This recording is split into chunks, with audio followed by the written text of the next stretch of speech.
بسم اللہ الرحمن الرحیم۔ عزیز طلباء السلام علیکم۔ امید ہے آپ ایمان کی بہترین حالت میں ہوں گے۔ عزیز طلباء، اس سے پہلے لیکچر میں ہم نے ڈپٹی نذیر احمد کے ناول کلیم اور مرزا ظاہر بیگ کی پڑھائی کی تھی، جو کہ اردو کی کتاب میں سبق نمبر 5 ہے۔ جہاں تک ہم نے پڑھا تھا وہ اس کا خلاصہ یہ ہے کہ ناول جو سا ہے نسو کے 2 بیٹے سلیم اور کلیم کے گرد گھومتا ہے۔ موضوع ناول کا اولاد کی تربیت ہے۔ چھوٹے بیٹے کی اصلاح کر دی جاتی ہے۔ جب بڑے بیٹے کو سمجھاتا ہے نسو تو باغی ہو کر گھر سے نکل جاتا ہے اور اپنے دوست مرزا ظاہر بیگ کے ہاں چلا جاتا ہے۔ کلیم جو سا ہے وہ شاعر بھی ہے اور اچھا خاصا ذہین بھی ہے، اور مرزا اس کا جو ہے دوست وہ شیخی مارنے والا اور خود کو بہت امیر ظاہر کرتا ہے۔ لیکن جب کلیم اس کے گھر رہنے جاتا ہے تو اس کو جس طرح سے وہ کہتا ہے کہ میں جمعدار صاحب کا وارث ہوں اور ان کی محل میں رہتا ہوں، تو اسے وہاں نہیں پاتا، اور 2 لونڈیاں آ کے بتاتی ہیں کہ وہ تو محل کے پیچھے اپلوں کی جو ٹال ہے، جو گوبر کی جو بنی ہوئی اپلے ہوتے ہیں، ان کے پیچھے ایک چھوٹے سے مکان میں رہتا ہے۔ جب کلیم وہاں جاتا ہے تو مرزا جس طرح شرمندگی سے باہر آتا ہے اور جس طرح سے اس کو کلیم کو مسجد بھیجتا ہے، کلیم کے دل میں تھوڑا سا کھٹکا پیدا ہوتا ہے، اور رات گزارنے پر جب کلیم وہاں اعتراض کرتا ہے کہ تمہارا تو محل تھا اور تم خود کو بہت امیر کبیر کہتے تھے اور جمعدار صاحب کی جانشین کہتے تھے، تو یہ تو سب کچھ مجھے کچھ بھی نظر نہیں آتا، تو مرزا اپنی چرب زبانی سے پھر اسے باتوں میں قائل کرتا ہے کہ میں تو جانشین بنا ہوا تھا، لیکن شہر کے امیروں نے جھگڑا کر دیا، اور پھر اب حالات یہ ہیں کہ وہ دوبارہ سے مجھے منانا چاہتے ہیں، کیونکہ ان کے پاس اتنی صلاحیت نہیں ہے کہ وہ اتنے بڑے جائیداد کو سنبھال سکیں، اس کا انتظام چلا سکیں۔ آگے پڑھتے ہیں۔ مرزا ابھی بھی بڑی چرب زبانی کے ساتھ کلیم کو قائل کرتا ہے کہ ابھی بھی وہ جمعدار صاحب کا جانشین ہی ہے، اور چونکہ محل کا انتظام جو ہے وہ سنبھالا نہیں جا رہا سب سے، تو اس لیے بندے کو منانے کی ترکیبیں ہو رہی ہیں۔ کلیم کہتا ہے کہ لیکن آپ نے اس کا تذکرہ کبھی نہیں کیا۔ مرزا: اگر میں آپ سے یا کسی سے تذکرہ کرتا تو استقلال مزاج سے بے بہرا اور غیرت و حمیت سے بے نصیب ٹھہرتا، یعنی مجھ میں شرم و حیا نہیں، میں کسی دوسرے کی جائیداد پہ ایسے قبضہ کر کے بیٹھ جاؤں، اور جو لوگ ہیں وہ مجھے کہتے کہ اس میں مستقل مزاجی بھی نہیں ہے اور مجھے بد نصیب کہتے۔ اب آپ کو کھڑے رہنے میں تکلیف ہوتی ہے، اجازت دیجیے کہ میں جا کر بچھونا بچھوا دوں اور مریضہ کی تیمارداری کروں۔ اب وہ اپنی جان چھڑانا چاہتا ہے کلیم سے، اور بڑے آرام سے کہتا ہے کہ ابھی آپ کھڑے ہیں تو مجھے اجازت دیں کہ میں گھر جا کے آپ کے لیے بستر بھیج دوں، اور میری بیوی بیمار ہے، گھر والی بیمار ہے، تو اس کی میں تیمارداری بھی کروں۔ کلیم: خیر، مقام مجبوری ہے، لیکن پہلے ایک چراغ تو بھیج دیجیے، تاریکی کی وجہ سے طبیعت اور بھی گھبراتی ہے۔ اب کلیم کہتا ہے کہ خیر، مجھے اب مجبوری ہے کہ میں یہیں پہ مجھے ٹھہرنا پڑے گا، مقام مجبوری، یہاں جو قیام کرنا ہے میرا وہ مجبوری ہے میری، لیکن میں چاہتا ہوں کہ آپ گھر جائیں تو مجھے ایک چراغ، ایک دیا بھیج دیں تاکہ تھوڑی روشنی ہو جائے، کیونکہ میری طبیعت اندھیرے میں گھبراتی ہے۔ مرزا: چراغ کیا، میں نے تو لیمپ روشن کرانے کا ارادہ کیا تھا، لیکن گرمی کے دن ہیں، پروانے بہت جمع ہو جائیں گے اور آپ زیادہ پریشان ہو جائیے گا، اور اس مکان میں ابابیلوں کی کثرت ہے، روشنی دیکھ کر گرنے شروع ہو جائیں گے اور آپ کا بیٹھنا دشوار کر دیں گے، تھوڑی دیر صبر کیجیے کہ ماہتاب نکلا آتا ہے۔ اب پھر وہ بڑی چرب زبانی سے اپنی بچت کرتا ہے کہ اس کے پاس چراغ بھی نہیں ہے، لیکن وہ کیسے خوبصورتی سے اس کو ٹال دیتا ہے اور کہتا ہے کہ تھوڑا صبر کر لیں، ابھی سورج نکل آئے گا۔ کلیم جب گھر سے نکلا تو کھانا تیار تھا، لیکن وہ اس قدر طیش میں تھا، اس قدر غصے میں تھا کہ اس نے کھانے کی مطلق پرواہ نہ کی، بالکل فکر نہ کی، اور بے کھائے نکل کھڑا ہوا۔ مرزا سے ملنے کے بعد وہ منظر تھا کہ آخر مرزا خود پوچھیں گے ہی تو کہہ دوں گا۔ مرزا کو ہر چند کھانے کی نسبت پوچھنا ضرور تھا، کیونکہ اول تو کچھ ایسی رات زیادہ نہیں گئی تھی، دوسرے یہ اس کو معلوم ہو چکا تھا کہ کلیم گھر سے لڑ کر نکلا ہے، تیسرے دونوں میں بے تکلفی غائب درجے کی تھی، بہت زیادہ تر انتہائی درجے کی تھی، لیکن مرزا قصداً اس بات سے متعرض نہ ہوا، یعنی کہ انہوں نے جان بوجھ کر نہیں پوچھا، اور کلیم بیچارے کا بھوک کے مارے یہ حال کہ مسجد میں آنے سے پہلے اس کی انتڑیوں نے قل هو اللہ پڑھنی شروع کر دی تھی، اسے بہت زیادہ شدید بھوک لگ رہی تھی کہ اس کی آنتوں سے آوازیں آ رہی تھی۔ جب اس نے دیکھا کہ مرزا کسی طرح اس پہلو پر نہیں آتا، اس موضوع کو زیر بحث نہیں لاتا، اور عنقریب تمام شب کے واسطے رخصت ہوا چاہتا ہے، یعنی کہ قریب ہے کہ وہ جلدی یہاں سے چلا جائے اور رات اسے اکیلی گزارنے پڑے بھوکے، تو بیچارے نے بغیرت بن کر خود ہی کہہ دیا کہ سنو یار، میں نے کھانا بھی نہیں کھایا۔ مرزا سچ کہو، نہیں جھوٹ بہکاتے ہو۔ وہ پھر چرب زبانی اس کی جو سی عروج پہ ہے۔ کلیم تمہارے سر کی قسم میں بھوکا ہوں۔ مرزا تو مرد خدا اللہ کے بندے آتے ہی کیوں نہ کہا۔ مرد خدا کا مطلب جو سا ہے وہ یہ ہے کہ اللہ کے نیک بندے جو سے ہیں وہ اسے پھر بڑی خوبصورتی سے ٹالنا چاہتا ہے۔ اب اتنی رات گئے کیا ہو سکتا ہے، دکانیں سب بند ہو گئیں اور جو دو ایک کھلی بھی ہیں تو باسی چیزیں رہ گئی ہوں گی جس کے کھانے سے فاقہ بہتر ہے۔ گھر میں آج آگ تک نہیں سلگی، یعنی کہ گھر میں بھی آج کھانا نہیں پکا، مگر ظاہرا تم سے بھوک کی سہار ہونی مشکل معلوم ہوتی ہے، لیکن ایسے لگتا ہے کہ جیسے تمہیں بھوک سے رات گزارنی جو سی ہے وہ ممکن نہیں ہے تمہارے لیے، بہت مشکل ہے۔ اور دیوے اشتہا کو زیر کرنا بڑی ہمت والوں کا کام ہے، یعنی کہ شدید بھوک اگر لگی ہو تو پھر آپ اس کو برداشت کر رہے، یہ بڑا حوصلے والا کام ہے۔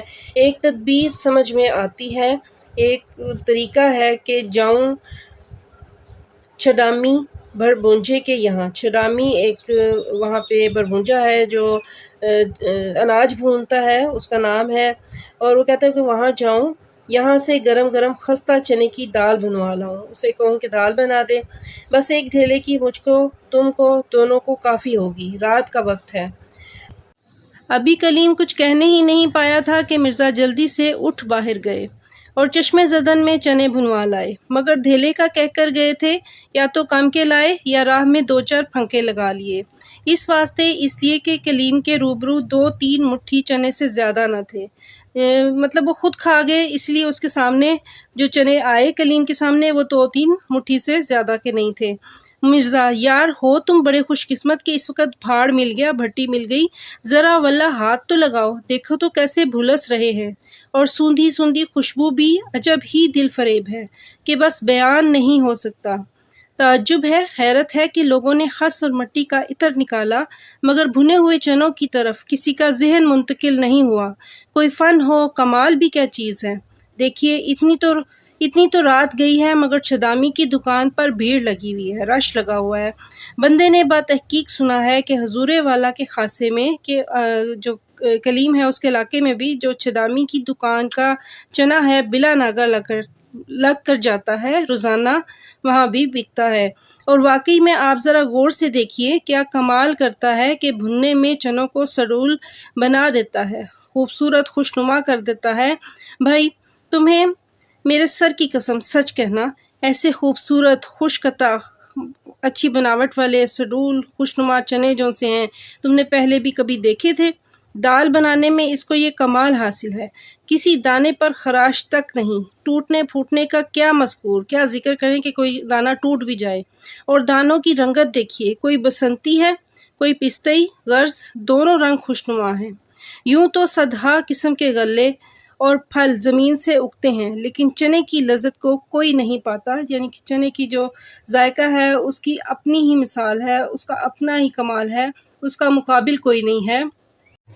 غرض مرزا نے اپنی چرب زبانی سے چنوں کو گھی کی تلی دال بنا کر اپنے دوست کلیم کو کھلایا، چرب زبانی سے، اپنی الفاظ کی چاشنی سے، اور اسے سخن سازی کا طریقہ پتہ تھا، کیسے بناوٹ سے لوگوں کو مرغوب کیا جاتا ہے۔ کلیم بھوکا تو تھا ہی، اس کو بھی ہمیشہ سے کچھ زیادہ مزیدار معلوم ہوئے۔ مرزا نے گھر جا کر ایک میلی دری اور ایک کثیف سا تکیہ بھیج دیا، کثیف گندا سا میلا سا تکیہ بھی بھیج دیا۔ دو ہی گھڑی میں کلیم کی حالت کا اس قدر متغیر ہونا عبرت کا مقام ہے، یعنی کہ دو ہی پل میں ابھی اسے مرزا کے گھر آئے کچھ لمحے ہوئے تھے اور کہاں وہ ایک خوبصورت باپ کے گھر میں بیٹھا ہوا تھا اور اس کی حالت کیسے تبدیل ہو گئی کہ وہ مسجد میں آ گیا۔ عبرت کا مقام ہے، نصیحت پکڑنے کا مقام ہے، یا تو حلوت خانہ اور عشرت منزل میں تھا کہ وہ کہتے ہیں کہ وہاں پہ اسے علیحدہ کمرہ ملا ہوا تھا عشرت منزل میں جو اس کے والد کا گھر تھا، یا اب ایک مسجد میں آ کر پڑا ہے، اور دوسری طرف وہ اس مسجد میں پڑا ہے، اور مسجد بھی ایسی جس کا تھوڑا سا حال ہم نے اوپر بیان کیا، گھر کے الوان نعمت کو لات مار کر نکلا تھا، الوان نعمت مختلف قسم کی جو پکوان پکے ہوئے تھے، کھانے تھے، ان سب کو ٹھکرا کے وہ گھر سے نکلا تھا تو پہلے ہی وقت چنے چبانے پڑے۔ نہ چراغ، نہ چارپائی، نہ بہن، نہ بھائی، نہ مونس، نہ غمخوار، نہ نوکر، نہ خدمتگار، کوئی اس کا ہمدرد نہیں تھا۔ مونس اور غمخوار ہمدرد، دوست، ساتھی کوئی بھی نہیں تھا۔ مسجد میں اکیلا ایسا بیٹھا تھا جیسے قید خانے میں حاکم کا گناہ گار ہوتا ہے یا قفس میں مرغے نو گرفتار ہوتا ہے۔ ایسا پرندہ جو پکڑا جائے اور قید میں ڈال دیا جائے اسے کہتے ہیں مرغے نو گرفتار ہونا۔ اور کوئی ہوتا تو اس حالت پر نظر کر کے تنبیہ پکڑتا، کہتے ہیں کہ کوئی اور ہوتا تو وہ اس حالت پہ تنبیہ پکڑتا اور واپس گھر چلا جاتا، اپنی حرکت سے توبہ اور اپنے افعال سے استغفار کرتا، یعنی اپنی حرکت سے باز آ جاتا اور جو کام اس نے کیے تھے اس سے توبہ کرتا، معافی مانگتا، اور اسی وقت نہیں تو سویرے گجردم باپ کے ساتھ نماز صبح میں جا شریک ہوتا۔ گجردم یعنی کہ صبح سویرے سورج نکلنے کا جو وقت ہوتا ہے، منہ اندھیرے اپنے باپ کے پاس پہنچتا اور وہاں پہ جا کے اس کے ساتھ نماز پڑھتا۔ لیکن کلیم کو اور بہت سے مضمون سوچنے کو تھے۔ اب یہ کلیم تھا جو کہ یہ سوچنے پر مجبور ہوا تھا کہ مختلف پہلو اس کے سامنے آ رہے تھے کہ کس طرح سے وہ ان کی حقیقت کو جانے، تو اس لیے وہ وہاں پہ رک گیا۔ صبح ہوتے آنکھ لگ گئی تو معلوم نہیں مرزا یا محلے کا کوئی اور عیار مکار شخص ٹوپی، جوتی، رومال، چھڑی، تکیہ، دری، یعنی جو چیز کلیم کے بدن سے منفک تھی اور اس کے جسم سے جدا تھی، منفک کا مطلب ہوتا ہے جدا ہونا، الگ تھی، لے کر چمپت ہوا، غائب ہو گیا، مفرور ہو گیا۔ یوں بھی کلیم بہت دیر کو سو کے اٹھتا تھا اور آج تو ایک وجہ خاص تھی۔ کوئی پہر سوا پہر دن چڑھے جاگا تو دیکھتا کیا ہے کہ فرش مسجد پر پڑا ہے اور نیند کی حالت میں جو کروٹیں لی ہیں تو سیروں گرد کا بھبوت اور چمگادڑوں کی بیٹ کا سماد بدن پر تھپا ہوا ہے۔ جب اس کی آنکھ کھلتی ہے تو وہ دیکھتا ہے کہ مسجد کے فرش پر پڑا ہوا ہے، اس کے پاس کچھ بھی نہیں ہے، دری، جوتی، کوئی چیز بھی نہیں ہے، اور نیند کی حالت میں جو اس نے دائیں بائیں کروٹیں لی ہیں تو جو زمین کی مٹی تھی وہ سارے اس کے جسم پر لپٹ گئی ہے۔ بھبوت کہتے ہیں کہ ہندو جو ہوتے ہیں وہ بھگوان شیولنگ کے سامنے جلنے والی آگ کی جو راکھ ہوتی ہے وہ ہندو سادھو اپنے بدن پر اور پیشانی پر ملتے ہیں، تو بالکل ویسے ہی اس کے جسم پہ جو سی تھی وہ مسجد کی گرد جو سی تھی وہ سارے اس کے جسم پہ ملی ہوئی تھی، اور چمگادڑوں کی بیٹ جو سی تھی وہ بھی اس کے جسم پر لیپ کی طرح چپٹی ہوئی تھی۔ حیران ہوا کہ قلب ماہیت ہو کر میں کہیں بھتنا تو نہیں بن گیا۔ اب اسے اپنی حالت کی تبدیلی کی فکر ہوئی، کہیں کہ اس کی حالت تو نہیں تبدیل ہو گئی اور وہ کہیں بھوت تو نہیں بن گیا۔ مرزا کو ادھر دیکھا ادھر دیکھا، کہیں پتہ نہیں، مسجد تھی ویران، اس میں پانی کہاں۔ صبر کر کے بیٹھ رہا کہ کوئی اللہ کا بندہ ادھر کو آ نکلے تو اس کے ہاتھ مرزا کو بلواؤں اور یا منہ ہاتھ دھو کر خود مرزا تک جاؤں۔ اس میں دوپہر ہونے کو آئی، بارے ایک لڑکا کھیلتا ہوا آیا، جوں ہی زینے پر چڑھا کہ کلیم اس سے عرض مطلب کرنے کے لیے لپکا تو اس کی طرف بھاگا کہ اپنا مطلب بیان کرے۔ وہ لڑکا اس کی حیت قضائی دیکھ ڈر کر بھاگا، اس کی جو ساخت تھی بھوت جیسی اس کو دیکھ کے وہ بھاگ گیا۔ خدا جانے اس نے اس کو بھوت سمجھا یا سڑی خیال کیا۔ سڑی کہتے ہیں دیوانے کو، جس کو اپنے حالت کے ہوش نہیں ہوتا۔ کلیم نے بھتریا پکارا، اس لڑکے نے پیٹھ پھیر کر نہ دیکھا نہ چار۔ کلیم نے بہزار مصیبت دوسرے فاقے سے شام پکڑی اور جب اندھیرا ہوا تو الو کی طرح اپنے نشیمن سے نکلا۔ نشیمن ٹھکانے کو کہتے ہیں، گھر کو کہتے ہیں۔ سیدھا مرزا کے مکان پر گیا اور آواز دی تو یہ جواب ملا کہ وہ تو بڑے سویرے کے قطب صاحب سدھارے ہیں۔ قطب صاحب یہ لوہے کی لاٹ ہے جو پرانی دلی میں قطب مینار کے پاس گڑی ہے، اور یہ کسی راجہ نے اپنی یادگار کے طور پہ بنوا کے گاڑی تھی وہاں پہ، تو وہاں پہ وہ چلے گئے ہیں۔ اس کی جو گھر والی تھی اس نے جواب دیا۔ کلیم نے چاہا کہ اپنا تعارف ظاہر کر کے ممکن ہو تو منہ ہاتھ دھونے کو پانی مانگے، اور مرزا کی پھٹی پرانی جوتی اور ٹوپی تاکہ کسی طرح گلی کوچے میں چلنے کے قابل ہو جائے۔ یہ سوچ کر اس نے کہا، کیوں حضرت آپ مجھ سے بھی واقف ہیں؟ اندر سے آواز آئی، ہم تمہاری آواز تو نہیں پہچانتے، اپنا نام بتاؤ تو معلوم ہو۔ کلیم، میرا نام کلیم ہے اور مجھ سے اور مرزا ظاہردار بیگ سے بڑی دوستی ہے، بلکہ شب کو میں مرزا صاحب ہی کی وجہ سے مسجد میں تھا۔ گھر والے، وہ دری اور تکیا کہاں ہے جو تمہارے سونے کے لیے بھیجا گیا تھا؟ تکیا اور دری کا نام سن کر تو کلیم بہت چکرایا اور ابھی جواب دینے میں متعمل تھا کہ اندر سے آواز آئی، مرزا زبردست بیگ، دیکھنا یہ مردوا کہیں چل نہ دے، دوڑ کر تکیا دری تو اس سے لے لو۔ کلیم یہ سن کر بھاگا، ابھی گلی کی نکڑ تک نہیں پہنچا تھا کہ زبردست نے چور چور کر کے جا لیا۔ ہر چند کلیم نے مرزا ظاہردار بیگ کے ساتھ اپنے حقوق معرفت ثابت کیے، مگر زبردست کا ٹھینگا سر پر۔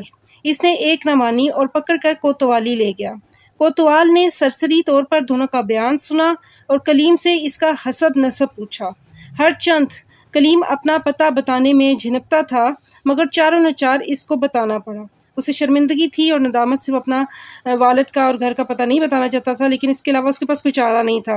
لیکن اس کی حالت ظاہری ایسی ابتر ہو رہی تھی، بری ہو رہی تھی کہ اس کا سچ بھی جھوٹ معلوم ہوتا تھا۔ کوتوال نے سن کر یہی کہا کہ میاں نسو جن کو تم اپنا والد بتاتے ہو، میں ان کو جانتا ہوں اور یہ بھی مجھ کو معلوم ہے کہ ان کے بڑے بیٹے کا یہی نام ہے جو تم نے اپنا بیان کیا ہے۔ محلے کا پتہ، گھر کا نشان بھی جو تم نے کہا ہے، سب ٹھیک ہے، مگر کلیم تو ایک مشہور و معروف آدمی ہے، جانا پہچانا شخص ہے۔ آج شہر میں اس کی شاعری کی دھوم ہے، چرچا ہے۔ تمہاری یہ حیثیت کہ ننگے سر، ننگے پاؤں، بدن پر کیچڑ تھپی ہوئی، مجھ کو باور نہیں ہوتا، مجھ کو یقین نہیں آتا۔ ان کو حوالات میں رکھو، صبح ہو تو میں ان کے والد کو بلواؤں تو ان کے بیان کی تصدیق ہو کہ یہ واقعی سچ بول رہے ہیں۔ کلیم یہ سن کر رو دیا اور کہا، میں وہی بد نصیب ہوں جس کی شعر گوئی کا شہرہ آپ نے سنا ہے، چرچا آپ نے سنا ہے۔ آپ کو یقین نہ ہو تو میں اپنے افکار تازہ سناؤں۔ چنانچہ کل شب کو جو کچھ مسجد و مرزا کی شان میں کہا تھا سنایا۔ اس پر کوتوال نے اتنی رعایت کی کہ 2 سپاہی کلیم کے ساتھ کیے اور ان کو حکم دیا کہ ان کو میاں نسو کے پاس لے جاؤ، اگر وہ ان کو اپنا فرزند بیٹا بتائیں تو چھوڑ دینا، ورنہ واپس لا کر حوالات میں رکھنا۔ عزیز طلباء، سبق کی پڑھائی مشکل الفاظ کے معنی تشریح کے ساتھ مکمل ہوئی۔ نئے لیکچر کے ساتھ مشقی سوالات کو حل کریں گے۔ میرے چینل پہ نئے ہیں تو چینل کو لائک کریں، شیئر کریں، کمنٹ کریں، سبسکرائب کریں۔